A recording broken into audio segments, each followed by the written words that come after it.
been mesmerizing. They are the Live Golf Team Champions. Team golf is back. Oh, yes! Are you ready? Let's go!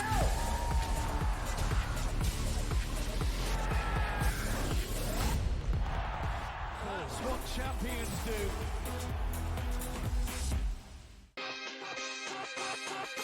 What is the ceiling for this kid? Now that he's got the money, and we saw something click with him, what is the ceiling for a Jordan Love in this Green Bay team? Deepest pass target group in the National Football League. 2 stud tight ends. They're legit 5 deep at receiver, 7 bona fide pass target deals. Come on, man. This guy could be a stud. Top 5 quarterback. Game time decisions. Only on SportsGrid.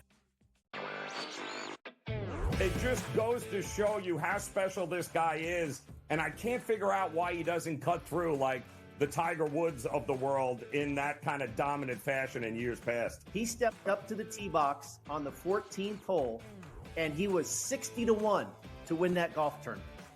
You know, he was trailing by 6 shots, and he comes out on top. Newswire. Only on SportsGrid. However many units are on the line, however many people, however many cocktails, like it's a perfect scorecard. And someone questioned him on one hole. He's like, well, one thing I never get wrong is the scorecard. And then we're on like 13 and he's added up and he's like, this is wrong. I looked back from number 13 and I'm like, I'm missing $140 somewhere. I don't know where I'm missing it. And I'm looking back and I'm like, no, yeah, it doesn't match up on 11. And I got to track it back to like number 7. Only on SportsGrid. Ferrall has taken over. Let's go. It's Ferrall. Coast to coast. Steaks, chicks, stacks. You and I are going to make a lot of money. It's Ferrall. Coast to coast.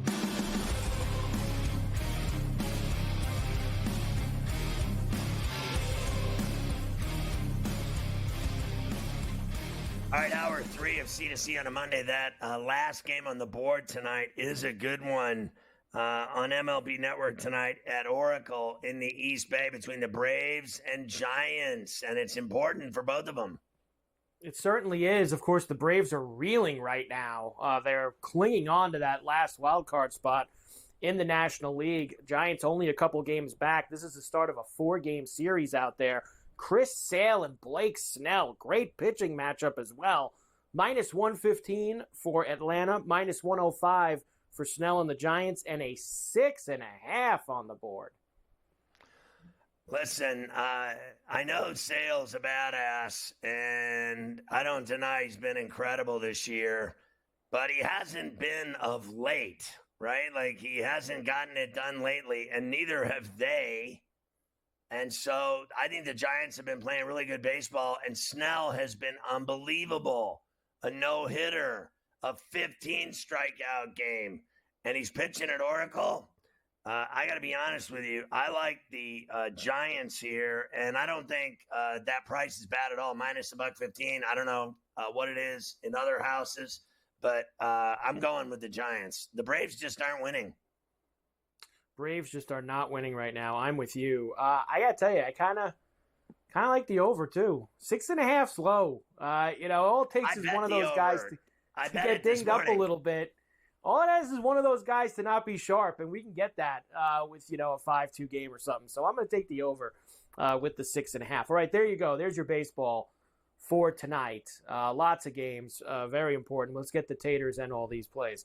Now, football for you. I was going to start with the NFL, but then college football stepped in this afternoon, Scotty, and, of course, released their first poll. Everybody loves top 25 polls in college football. The preseason AP top 25 out today, truly signifying that college football is here, starting next Saturday, of course, in Dublin with that first game between Florida State and Georgia Tech. Here it is, Scotty, and Georgia, number 1 to start the year in the preseason. Ohio State 2, Oregon 3, Texas 4, Alabama 5. Georgia got 46 of the first place votes. Ohio State got 15, and Oregon got 1. Notre Dame is 7. Michigan is 9. Let me give you a couple other ones here of interest. Oklahoma and Oklahoma State, 16 and 17. The U is in the top 25. Whoa! Miami checking in at number 19. How about that? Well, I think it's ridiculous that they're ranked because they have been such a vomit program for the last 20 years. I don't even want to hear it. I'm sick and tired of hearing the U is back and everything else. I love Miami. I'm the biggest Canes fan on the face of the earth. But I don't believe for 1 minute all their glorious rankings and preseason rankings. We already had this conversation on the show about them projected to win 10 games and be 3 teams in the ACC that win 10 games. Yeah, good luck with that. They'll be lucky if they win 7 games. Now, I hope they win every game. I really do. And I'm excited to watch this guy Ward play quarterback. But that doesn't mean I'm buying in that they're back and they're winning all these games and they're ranked and everything else. They always screw it up. I mean, let's face facts. Let's get real here for a second. I mean, I love my Canes, but for me, I got to be honest with you. I think the Georgia thing is, as usual, overcooked because I know everyone just automatically thinks they're winning every game they play and that they're unbeatable and they're going to win the national championship and it's all a done deal. And I'm one to believe, seriously, I think Ohio State is more loaded than they are. I think Ohio State is the most loaded team in the country, talent-wise. They are completely an NFL team. They're an NFL football team is what they are in Columbus this year. And then I'm going to say this. I think Florida State at 10, I hate to say it because there's no team I hate more on earth than Florida State. But I actually think, I would put them up with Ohio State. That's my honest opinion. I believe they're that good. They are loaded and deep and fast, and they got screwed last year. And they got a chip on their shoulder like no other. They're suing people. They're mad. They're angry. I love teams that have revenge on their mind. Every week when they go out, they want to seek and destroy like Metallica.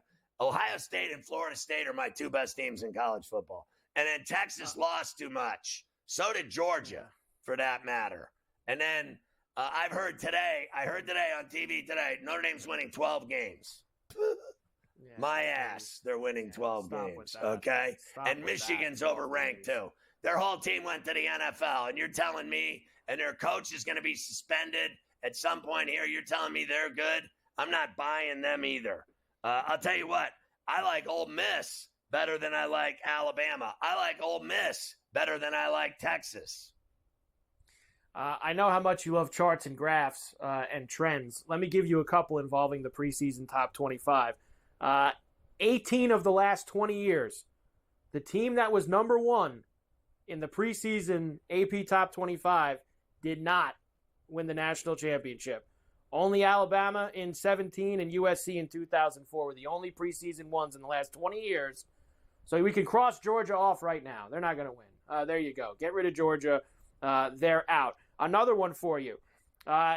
In every year for 20 of the last 21 years, there's been at least one team in the top 10 out of all those teams that finishes the year unranked. They're so bad that they don't even finish in the top 25. So I'd say one of those teams in the top 10 aren't going to be there either. And there's another one, 18 out of 20, that an unranked team finishes in the top 10. So some charts and graphs for you, Scotty. How about Penn State and Michigan aren't ranked when it's all said and done? And Missouri is. Missouri has literally, I believe, the best quarterback and receivers, in terms of depth at receiver, at tight end, and at quarterback, I believe, frankly, in America. So you already saw what they did last year. They destroyed everyone they played, and they got the entire team back. That team is loaded, and they're going to be, when it's all said and done, they're going to be another playoff team. Count on that. And all this talk about Michigan, Penn State, Miami, it's all insanity. It's all insanity. It's like the same thing every year since I've been alive. Indiana's been ranked in college basketball, right? They're always in the top 25 preseason polls. It's the greatest thing ever. And how do they finish? They don't even go to the NCAA tournament anymore, ever. Right. So I don't want to hear it. Miami's in the top 25. That's funny. And like I said, I have nothing but Canes gear in this room, on the walls, on the set, on everything. I go to play in a softball charity game. I wear Canes stuff. I love the Canes, but let's face it, they're candy. They're candy. They are so phony. They're saltwater taffy. They haven't beaten anyone's ass in 25 years. Nobody. Look, I think that a lot of times these preseason top 25s, whether it's football or you just mentioned like in basketball with Indiana, it's a lot of it is the brand names, right? You know, a lot of brand names get put in that preseason top 25. Hypes people up. You're able to hype up those week 1 games a little bit more because you can say Miami's ranked and Michigan's ranked and this team's ranked. It never ends this way. There's going to be so many teams that's not even on anyone's mind that are going to be in the top 25 this year. It actually is really silly. All right, we'll come back. I don't know I'm sure you did because you're on social media all the time. I'm sure you saw some of Deion refusing to ask like 5 or 6 guys questions at his press conference the other day. He doesn't want to talk to anybody anymore if they say something bad about him. So I got a little Deion for you from the weekend when we come back. And then we'll get into all the NFL with the preseason. You got Kaplan later as well. So we'll do that when we come back. Deion Scott Kaplan said he's sending me those Prime sunglasses too in the mail. Ooh, Primes.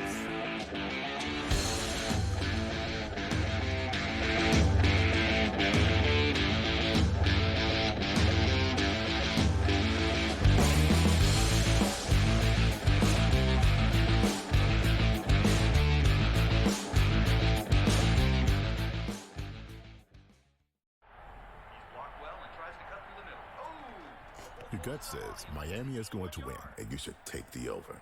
Your gut also said your NFT selfies would only go up in value. They didn't. But your head is on SportsGrid and knows the QB is in concussion protocol. The backup has a 45 QBR against the zone coverage. The New York D has the most sacks in the league. So yeah, trust your head. It's smarter to be on SportsGrid. There is going to be an energy to game time decisions that you will feel night in and night out. We're going to go through every single thing, and I've got a great team behind me that's going to help me get the job done. I want this to be the place that people come to. We are going to hit every single one of those markets that you need to know about. There is not going to be a better place, I promise you, than Game Time Decisions. We will have everything at our disposal, and we will use that to our advantage. I'm Kevin Walsh. Tune into Game Time Decisions from 6 to 8 p.m. Eastern on SportsGrid.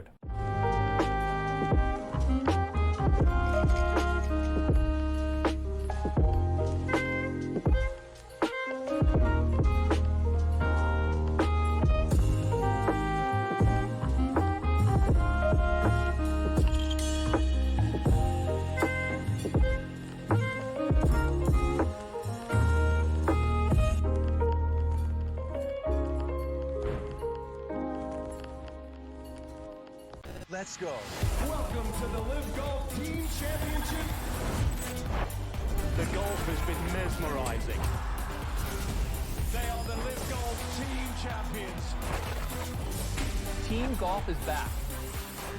Oh, yes! Are you ready? Let's go!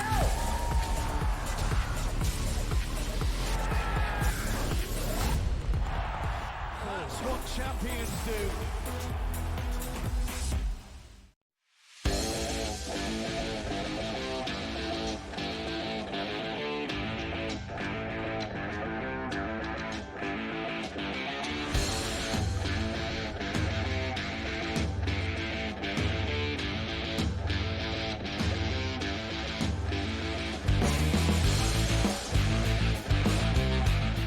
So what is our boy Prime saying or not saying to anyone?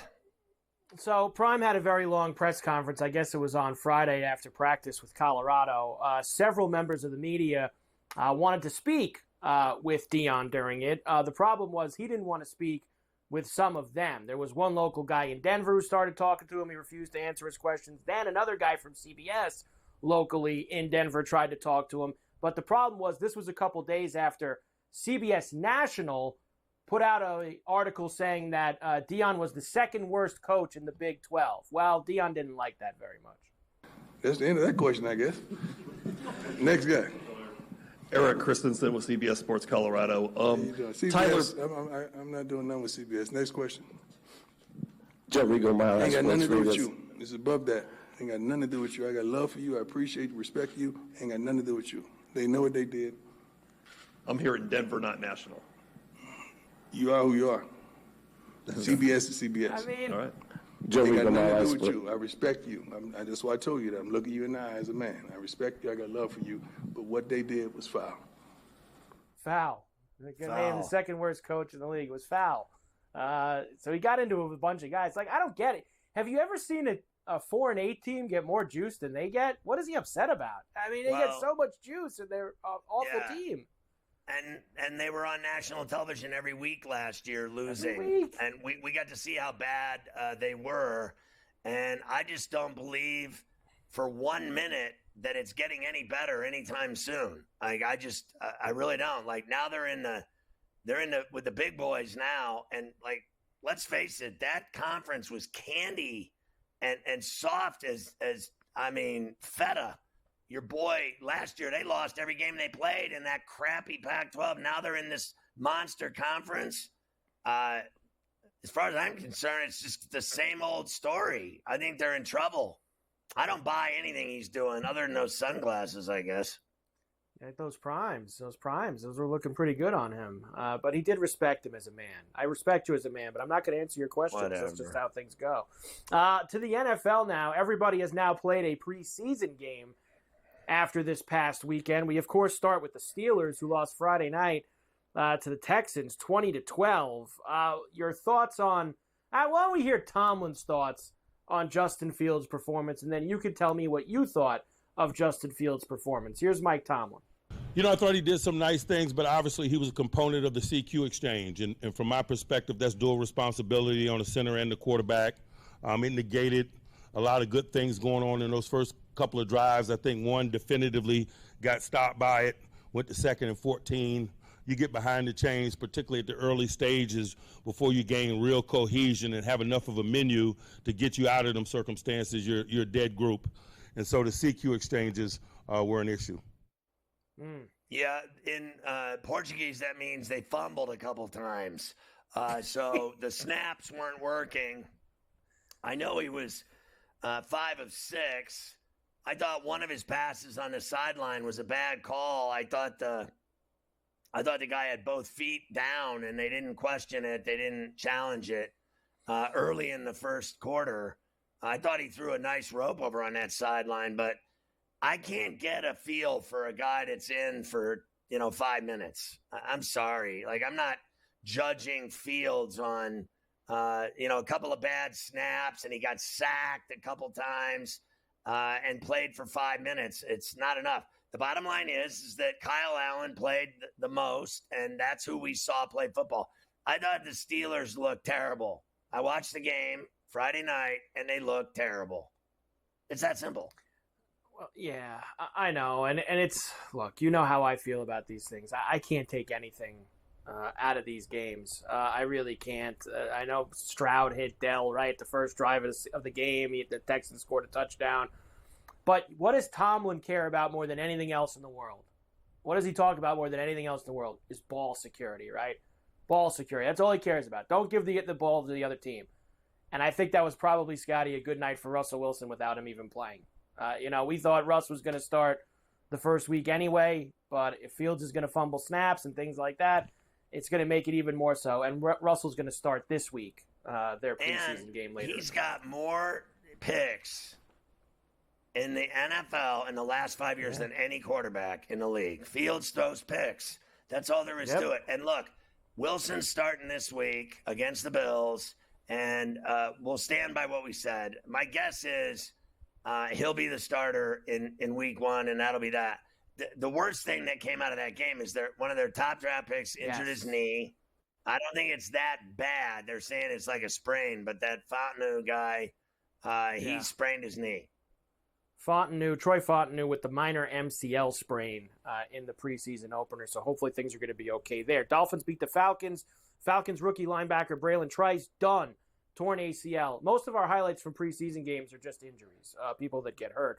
The Dolphins did activate linebacker Jalen Phillips off of the PUP list. So that is huge. Of course, he was a big part of their D last year before he got hurt. Eagles beat the Ravens 16-13. The Bears beat the Bills 33-6. Now, I heard Gabe talk to you about this earlier, about how the Bills played on Saturday. There is a part of me that gets it. I understand. They did get thoroughly embarrassed. It seemed like nobody cared, which is part of my deal with preseason football. Like, there's guys like, they're ordering pizzas on the side. I don't know what the hell was going on. When you're a team that wants to win the Super Bowl, there probably should be a little bit more focus. But they didn't have it on Saturday. They got their ass beat in that game by Chicago. Up, down, left, right, sideways, all over. And Caleb Williams looked pretty good, Scotty. Yeah, it's simple. The Bears look good. Williams looked good. The Bills didn't. Yeah, that's it. And now the Bills will play the Steelers, as you mentioned, coming up on Saturday night. Oh, I did see you sent me that Warren Sharp thing with the most efficient quarterbacks in the first week of the preseason. He had Caleb Williams at the top, the number one efficient quarterback off of a couple of drives. Yeah, I wouldn't agree with that. I would say Jaden Daniels, he threw a bomb and it worked. And then he ran in a touchdown on a quarterback sneak. He was the most efficient. He threw one pass, bomb, 65 yards, strike, and then he scored on a quarterback sneak. That's very efficient to me. It's certainly.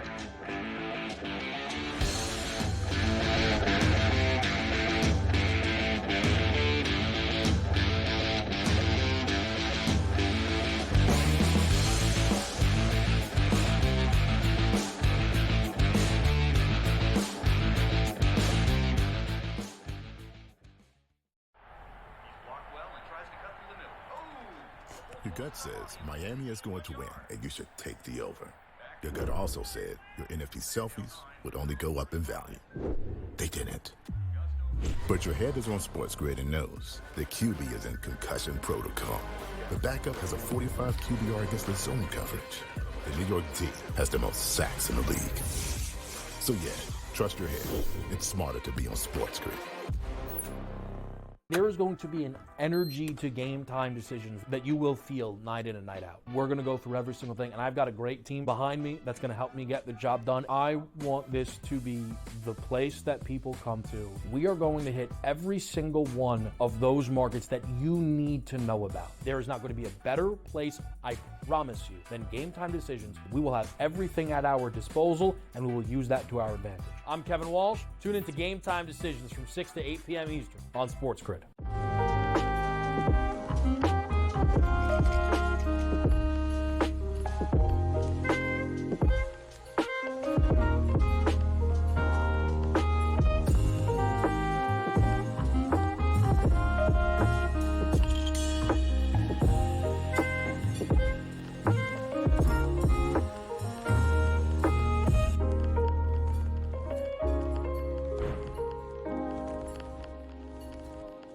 Let's go.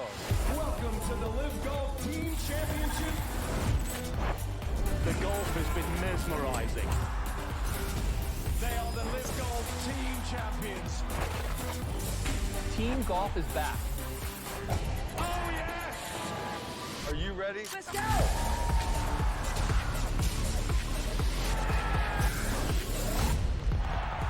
That's what champions do.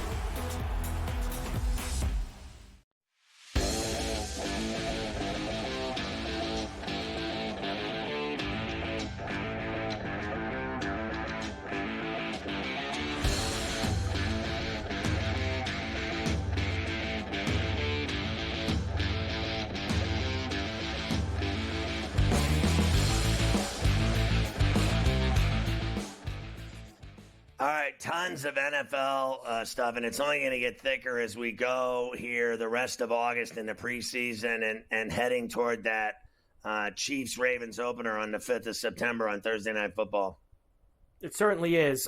We talked already about the Reddick trade. The Jets told them, we don't really care what you think. You'll talk more with Adam Kaplan about that coming up in the next segment, Scotty. So we'll save that for then. The Jets did beat Washington 20-17, But Jalen Daniels was the story. Very impressive in the one drive that he had out there. You mentioned threw that big bomb down the sideline, ran in for a touchdown as well on that drive. And here's Dan Quinn, of course, now the head coach in Washington. It's funny, we were talking about Tom Cruise earlier in the show with the closing ceremonies. Here's Dan Quinn referencing one of Cruise's most famous movies, talking about Daniels audibling out of that play to throw that bomb down the sideline. Jaden check into that big play. I mean, how encouraging is that to see a guy come out, just have no fear to... It's an interesting question, checking into it. I thought of Top Gun. Do I have permission to buzz the tower? No, Ghost Rider, the pattern is full.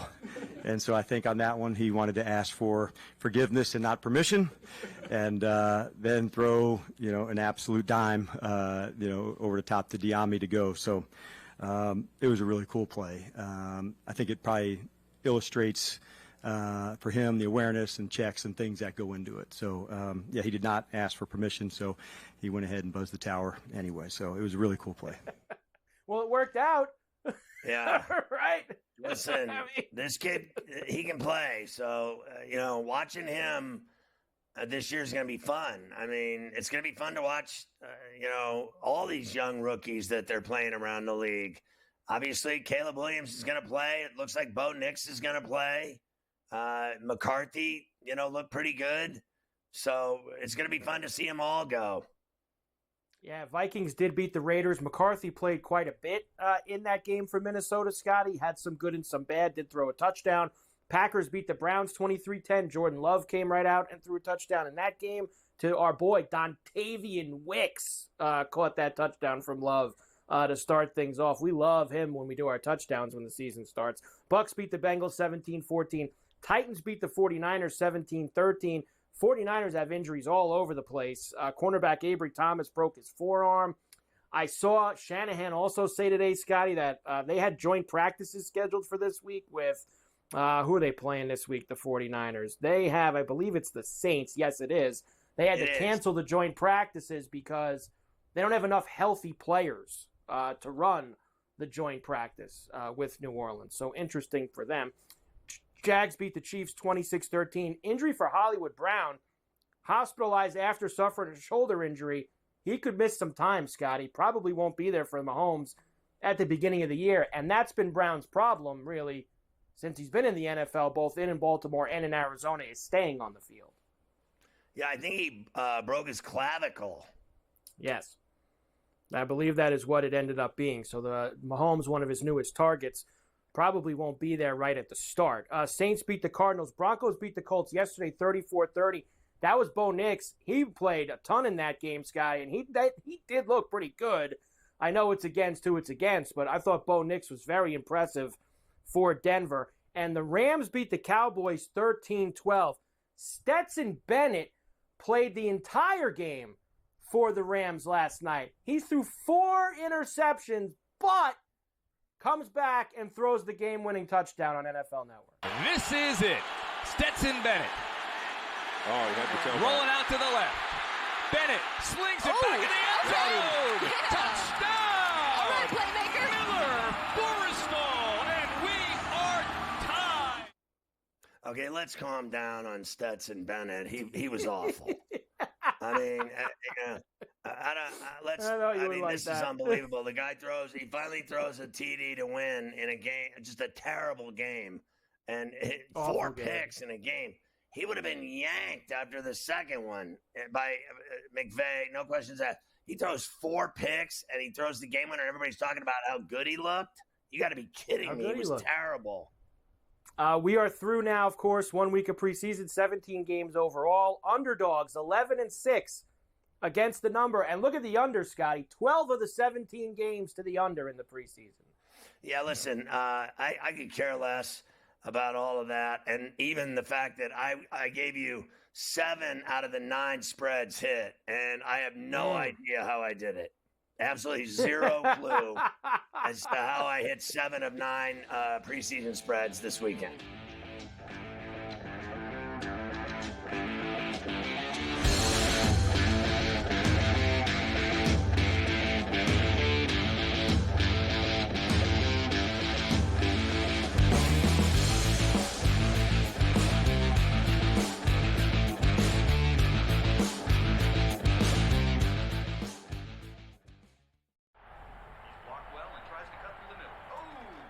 Your gut says Miami is going to win, and you should take the over.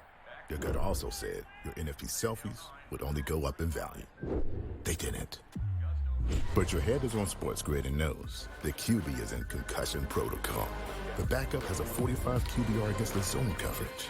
The New York D has the most sacks in the league. So yeah, trust your head. It's smarter to be on SportsGrid.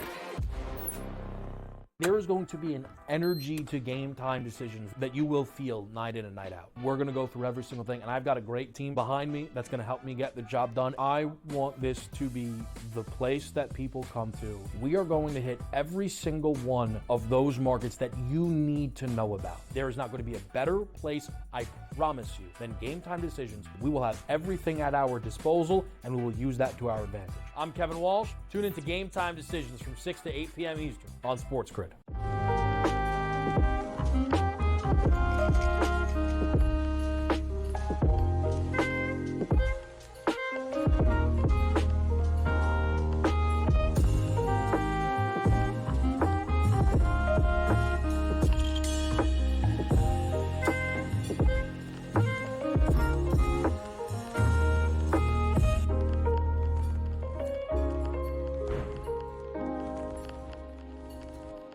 Let's go. Welcome to the Live Golf Team Championship. The golf has been mesmerizing. They are the Live Golf Team Champions. Team golf is back. Oh, yes! Are you ready? Let's go!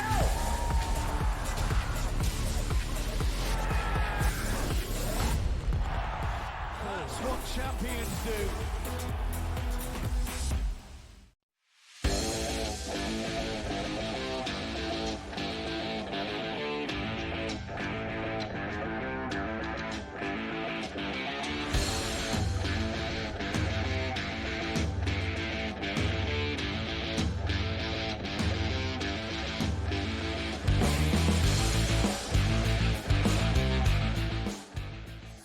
Adam Cabot is our NFL insider and SportsGrid NFL analyst, almost 3 decades covering the NFL. You can follow him on X at Kaplan NFL, and he has just come back from lovely Latrobe, Pennsylvania, right near Ligonier, Arnie Palmer's home, to see the Steelers at St. Vincent at training camp.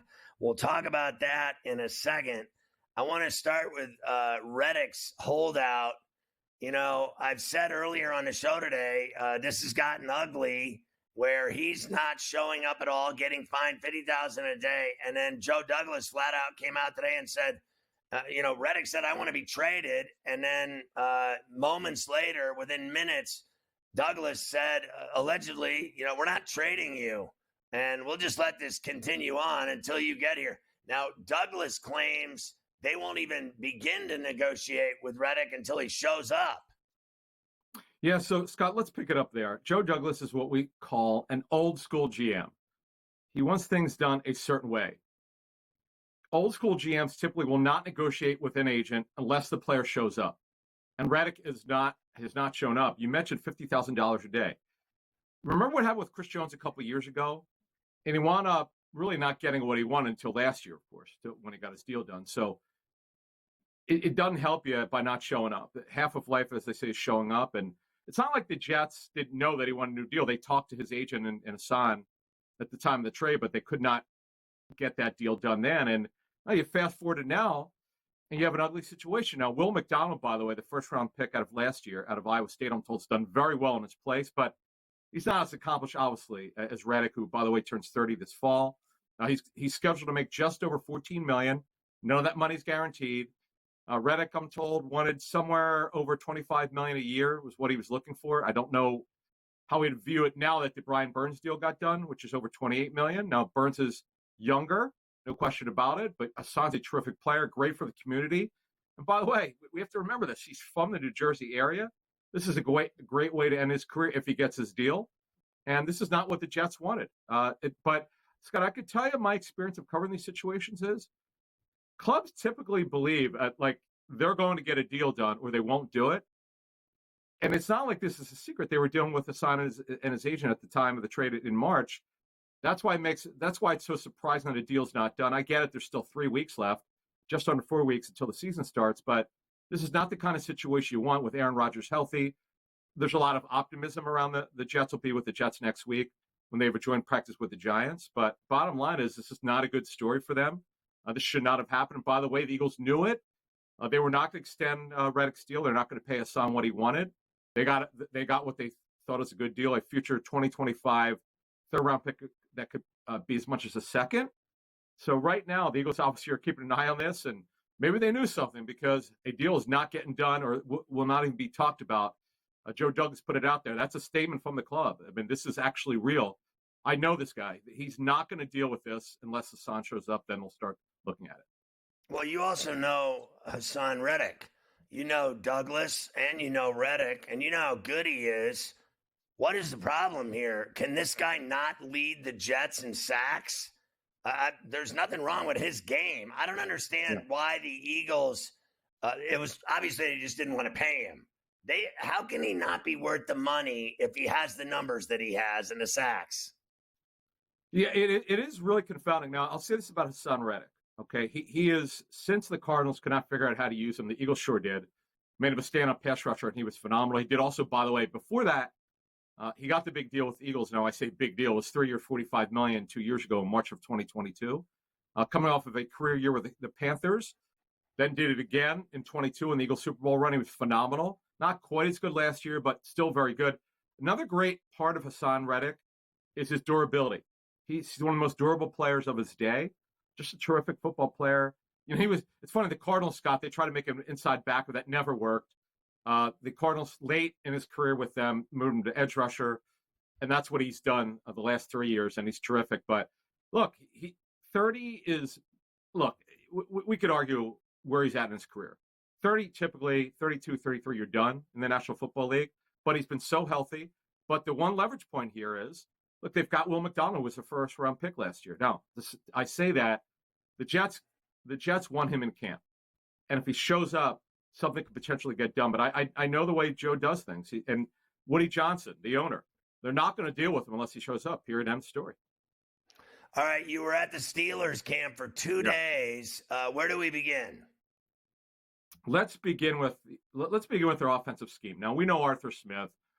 He's there because he wants to run the football. That's the kind of offensive coordinator, play caller he is. He did a great job with Derrick Henry.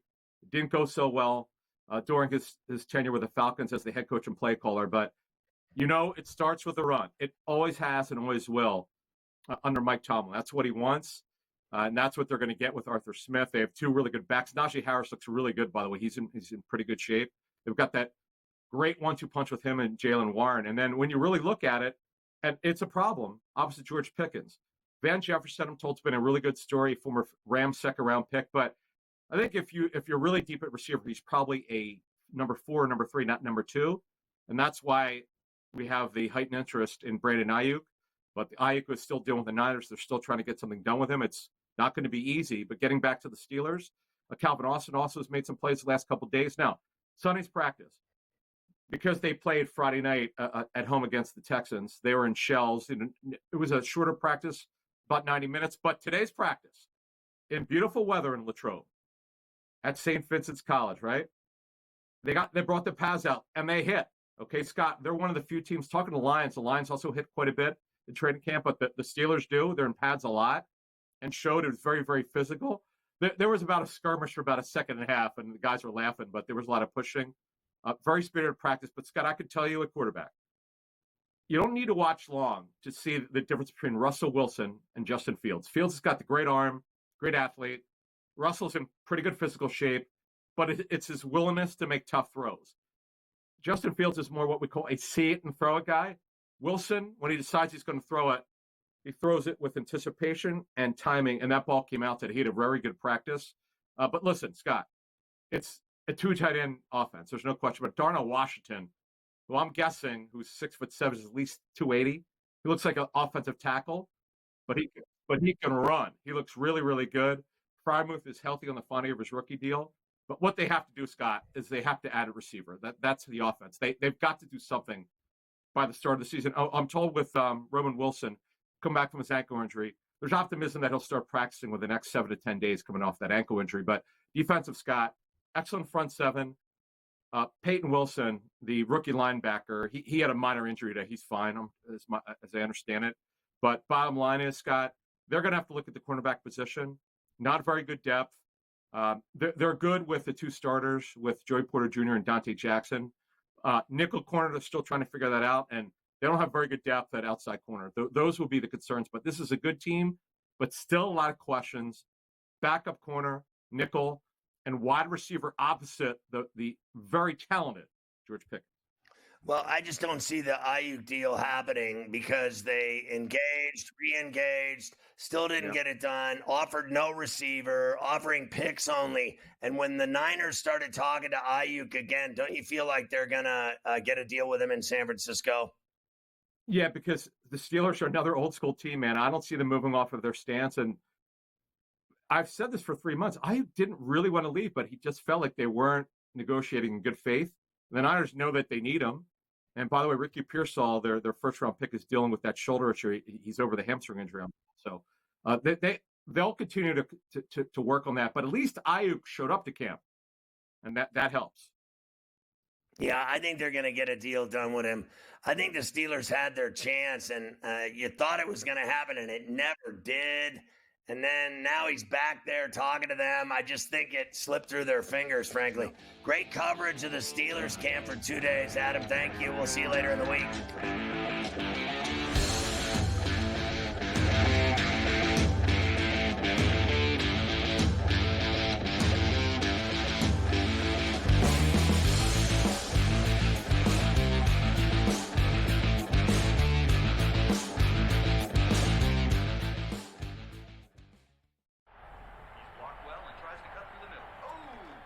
Your gut says Miami is going to win, and you should take the over.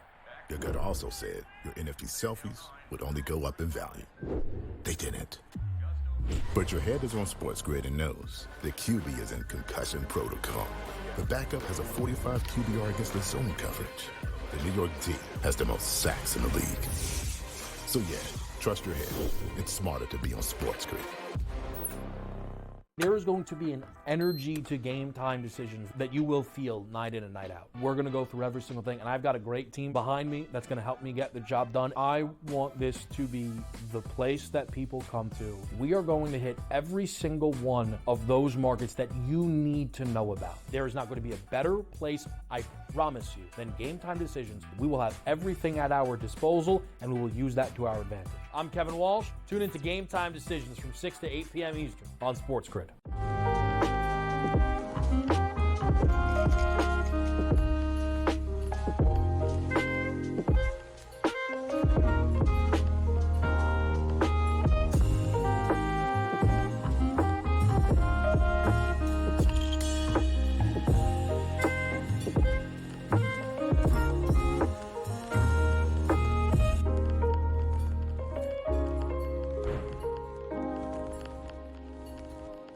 Let's go. Welcome to the Live Golf Team Championship. The golf has been mesmerizing. They are the Live Golf Team champions. Team golf is back. Oh, yes! Are you ready? Let's go!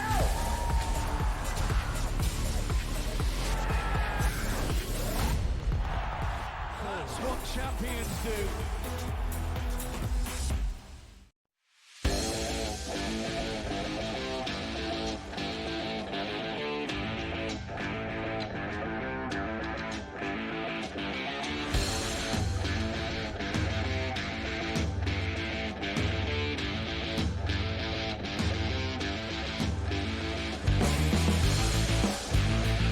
I got to tell you about BetMGM's first bet offer of $1,500. It's basically bonus bets. You make a bet, you lose. They're going to give you $1,500 in bonus bets into your account. How do you do it? 4 easy steps. 1, download the BetMGM app on iOS or Android, or visit BetMGM.com. 2, sign up, open your account, put $10 in it. 3, you're off and running. Place your first wager and receive up to $1,500 back in bonus bets if the bet loses. And 4, if the bet does lose, your bonus bets, well, They're going to be available to you once your initial wager is settled. All of this, very exciting at BetMGM. It certainly is, Scotty. Very exciting indeed. All right, I have a couple things for you here that I want to get to before I finish off the football from baseball. Number one, the Pirates are going to start Jake Woodford tonight. Now, I know he kind of gets used, Scotty, as a little bit of an opener. So sometimes he comes in a couple of innings. So Woodford's going to start. I don't know if Gonzalez is going to back him up or not, but that's the situation there. And also, Machado not playing tonight for the Padres, and we had him, of course, on the tater time list for Machado. So we are going to have to pivot there to one of the other Padres, potentially maybe Profar or getting Higgy with it, or Merrill, whoever you want to go with in that Padre lineup. I'll be perfectly fine with that. A Cronin bomb. The Crow Zone, wherever it is. Or maybe you want to take the Pirates side. The Bartman's been pretty hot against Joe Musgrove. The Pirates, they might get no hit tonight. That's how bad they've looked lately. So no Machado, cross him off your tater time list. Very unfortunate indeed. Okay, a few other things from the NFL. Of course, the Patriots played a few days ago, but there was that story last week that Ayuk didn't want to go to the Patriots. I mean, I guess they haven't figured out that situation yet either in San Francisco. But either way, first time that Gerard Mayo got to speak since all those stories came out. Here he is asking questions about why star players don't want to come to New England anymore. Gerard, last week there's a lot of reporting and stuff about the Brandon Ayuk. I want to ask you about him specifically, but there is this sort of notion that maybe certain players don't want to come to New England. New England is no longer a destination. And as a former player, head coach, one, how difficult is that? But two, does it also sort of speak to what you guys have to rebuild here when it comes to the on-field product and just making it maybe more, appealing? Yeah. Look, we're always trying to get better. I think Ayuk's still in San Fran right now, and some other teams. He can go to some other teams as well. What I will say is, look, when we start to win games, guys will want to come here. When we start to establish the culture, establish the roster, I think guys will be excited to come back. Yeah, listen, first of all, they stink. Second of all, I've had it about up to here with the Brandon Ayuk story. We have been talking about this guy every day for 6 weeks, that he's going to get traded, and I'm about fed up with it. I'm done. I really am. I have moved past Brandon Ayuk. My son said to me the other day, "Are they getting Ayuk?" I just don't effing care anymore about Brandon Ayuk. He can go back to San Francisco and swim in the East Bay for all I care. Cut a deal with his complaining ass. He's never happy. Give him his money. Stay there. And everyone has the Niners winning the Super Bowl every single year, and they never get it done. They keep going and losing Super Bowls. Shanahan keeps failing. Go sign him again, John Lynch. The Steelers aren't giving him a receiver. They don't want Austin anyway. It's not happening. He never wanted to play in Gillette.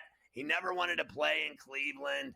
I heard they were going to trade Cooper to the Niners for Ayuk. I have heard so many Brandon Ayuk trade rumors. Christ, I thought he was going to get traded to the Yankees. I mean, honestly, I'm done with it. I'm so done with Brandon Ayuk. I'm sick and tired of talking about it. I beg you, I implore you to take it off the show. We have talked about this nothingness bullshack for 6 weeks in a row, every single effing day on this show, and nothing has ever happened. Christ, if he got kidnapped, we could have a better story. Honestly, this is so boring to me. Can we stop with this guy already? Honestly, you'd think he was Tom Brady or something. Brandon Ayuk, the greatest player that ever lived with no rings. Shut up. I can't take it anymore. Mafia, get my pills and a bottle of Bacardi. Honestly, I need to wash it down with some rum. I can't take it anymore, Carver. I'm done with it. I'm not going to lie to you. It's pretty painful. Oh the whole thing's pretty painful. It really is. Like, who cares anymore where he plays? He's not Jerry Rice. Okay, we need to relax. Just figure it out. Play there, play somewhere else. Who cares at this point? Aaron Rodgers regrets his immunized comment that he made during COVID. That is part of that new book that is coming out about him that Ian O'Connor did, and I believe, if I looked ahead properly, that you will talk to him tomorrow, Scotty, about said book. So Ian O'Connor's coming on to talk to you about his new Aaron Rodgers book. That is something that Rodgers said in it, that back during COVID, his one regret is that he told the reporters he was immunized. He did not like saying that. I think it's great. Ian O'Connor's a great writer. I look forward to talking to him. I look forward to that interview. That's going to be fantastic. I did want to say, Lupica wrote a good column Sunday about Rodgers. Is that bottom line, is he got it still, or is he finished? Because last year was 4 plays and season over, and now at his age, the question is, does he still have it or not? And then he reminded everyone it's been 13 years since he won a ring, and he's these grandiose predictions about Aaron Rodgers that he's going to dominate in the NFL again. I think, read the article. Lupica says he's not convinced at all. We got to see it to believe it. And I'm fair with that. I'm totally fair with that. Like, all I've heard is Aaron Rodgers. That's all I ever hear about is how great he is. He hasn't been great in a long time. You have to admit, like, the last 2 playoff games he was in, he barfed. And how about that loss to the Niners at Lambeau Field in the snow? He barfed. I don't want to hear it. And he's just getting older by the day. And everybody thinks he's going to carry them and win a Super Bowl. Please.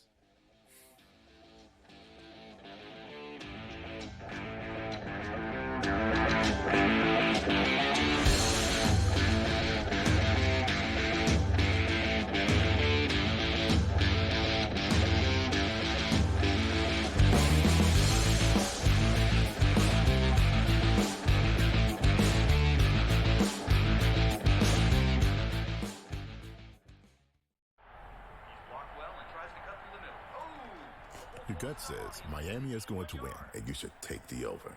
Your gut also said your NFT selfies would only go up in value. They didn't. But your head is on SportsGrid and knows the QB is in concussion protocol. The backup has a 45 QBR against the zone coverage. The New York D has the most sacks in the league. So yeah, trust your head. It's smarter to be on SportsGrid. There is going to be an energy to game time decisions that you will feel night in and night out. We're going to go through every single thing, and I've got a great team behind me that's going to help me get the job done. I want this to be the place that people come to. We are going to hit every single one of those markets that you need to know about. There is not going to be a better place, I promise you, than Game Time Decisions. We will have everything at our disposal, and we will use that to our advantage. I'm Kevin Walsh. Tune into Game Time Decisions from 6 to 8 p.m. Eastern on SportsGrid.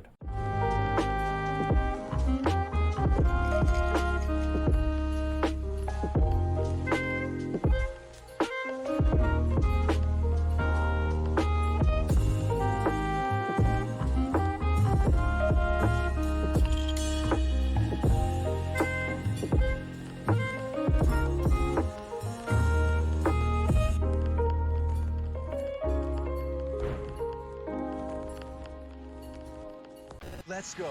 Welcome to the Live Golf Team Championship. The golf has been mesmerizing. They are the Live Golf Team champions. Team golf is back. Oh, yes! Are you ready? Let's go!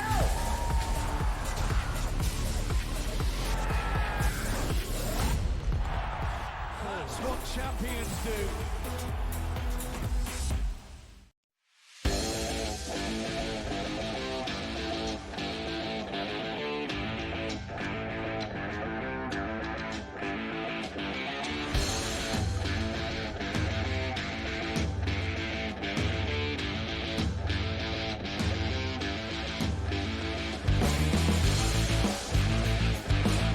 Trying to convince Carver High to have some more kids. And he said, that's already been taken care of. And I said, adopt.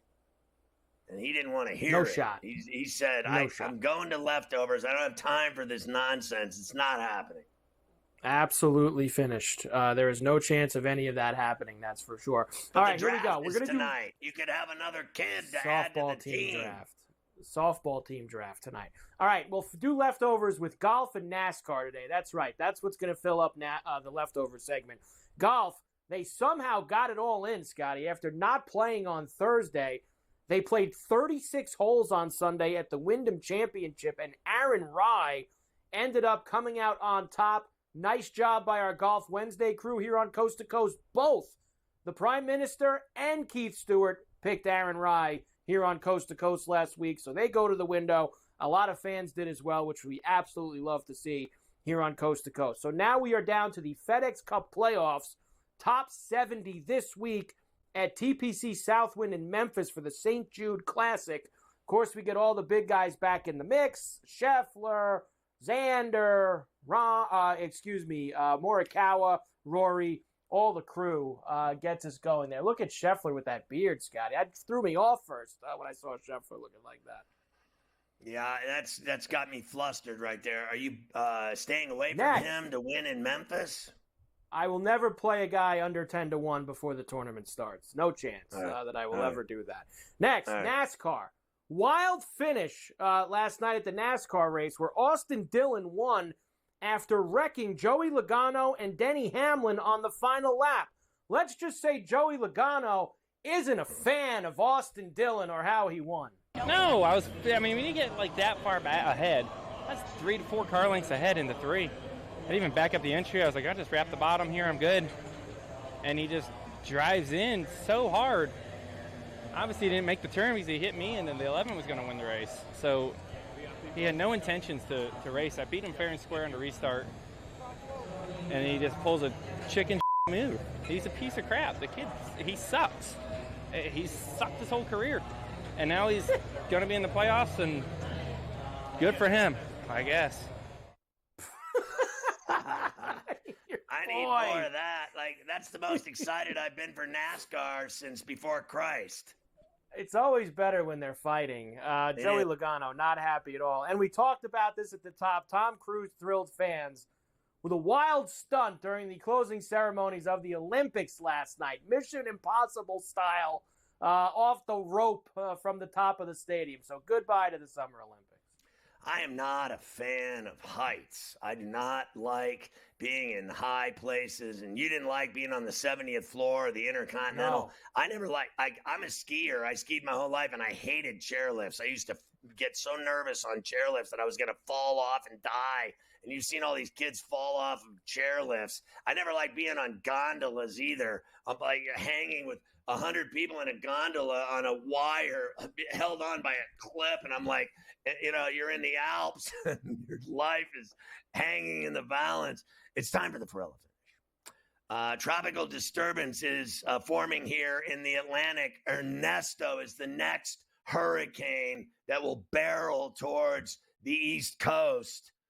This is what you need to do is get a condo or a house down in Florida to see how high your insurance bills are for the annual hurricane season of 5 to 7 hurricanes that pounce on the state. A Colorado funeral home was ordered to pay $950 million to the families of 190 victims whose bodies were found decaying inside the funeral home. They never buried any of the bodies. They just let them lay around decaying. What is happening here? Oklahoma college students suspect that they were drugged after ordering water and experiencing, listen to this, jerking movements during their Cancun vacation. That's like this. You're feeling fine 1 minute, and the next you're going like this.